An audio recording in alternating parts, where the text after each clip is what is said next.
इन angles को उनके मैयर के साथ मिलाइए। हर किस्म में एक एंगल होना चाहिए।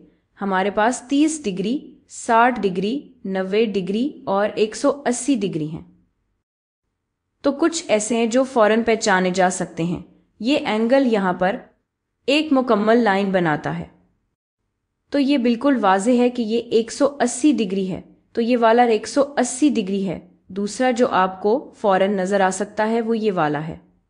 ये बिल्कुल वाज़ेह है कि ये राइट एंगल है या 90 डिग्री का एंगल है, तो ये 90 डिग्री है। अब हमें सोचना है कि इनमें से 30 कौन सा है और 60 कौन सा। अच्छा, बस इस तरह देखने से आपको पता चल जाएगा कि जो ज़्यादा खुल रहा है वो 60 डिग्री होगा और जो कम खुल रहा है वो 30 डिग्री होगा। और आप देख सकते हैं कि ये जितना खुल रहा है वो यहाँ वाले के आधे के बराबर है, तो ये बात समझ आती है कि ये 30 है, ये 60 है। और ये भी समझ आती है कि ये एंगल इस एंगल के मेजर का तिहाई है, यानी ये 90 डिग्री है।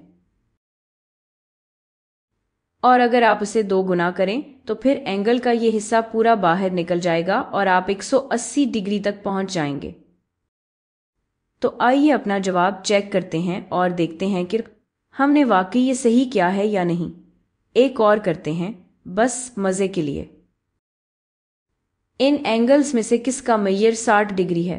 तो कुछ ऐसे हैं जिन्हें हम फौरन निकाल सकते हैं। ये एंगल यहाँ 90 डिग्री से ज़्यादा है, ये ऑब्ट्यूस एंगल है। ये एंगल यहाँ 180 डिग्री है। तो अब हमें इन दोनों में से किसी एक को चुनना है और हम ये फर्ज कर सकते हैं कि ये सब ठीक साइज के बने हैं। तो अगर हमें पता हो कि राइट एंगल में ये लाइन सीधी ऊपर नीचे होती है, तो ये लग रहा है कि ये 2/3 रास्ता तय कर चुकी है। तो मैं इस वाले के साथ जाऊंगी जो यहाँ है। अब आप कह सकते हैं, अच्छा इस वाले का क्या? तो ये वाला लग रहा है कि ये राइट एंगल का तकरीबन 1/3 है।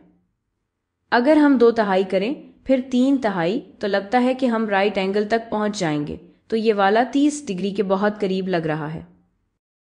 तो इन एंगल्स में से जिसका मेजर 60 है वो ये वाला है जो यहाँ है।